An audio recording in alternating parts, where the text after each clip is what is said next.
அல்லாஹ்வை பார்க்கிறதுக்கு ஒரு துஆ இருக்கு. அல்லாஹ்வை பார்க்கிறதுக்கு ஸல்லல்லாஹு அலைஹி வஸல்லம் துஆ சொல்லி தந்திருக்காங்க. நசாயில வர சஹீஹான ஹதீஸ். இந்த துஆவை ஓதி ஓதி கியாமுல் லைல் தொழுங்க இன்ஷா அல்லாஹ். யாரும் தூங்கிறாதீங்க. இந்த சஃபை அப்படியே நியத் வைங்க இன்ஷா அல்லாஹ். பகலையில தூங்கலாம். இருக்கிற எல்லாரும் நியத் வைப்பீங்களா இன்ஷா அல்லாஹ்?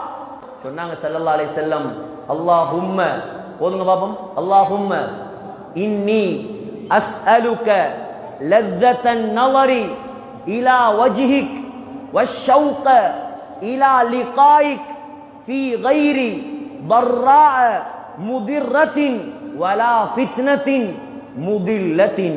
இதுதான் அல்லாஹ்வை பார்ப்பதற்கு நாம் அல்லாஹ்விடம் கேட்க வேண்டிய துஆ. உலமாக்கள்கிட்ட எழுதி வாங்கிக்கொள்ளும். யா அல்லாஹ், உன்னை பார்க்கும் இன்பத்தை தருவாயாக, எந்த தடங்களும் இல்லாமல் உன்னை பார்க்கும் பாக்கியத்தை தருவாயாக. இது நாயகம் நமக்கு படித்து தந்த துஆ. ஓதுவோமா இன்ஷா அல்லாஹ்? அதிகமா ஓதுங்க.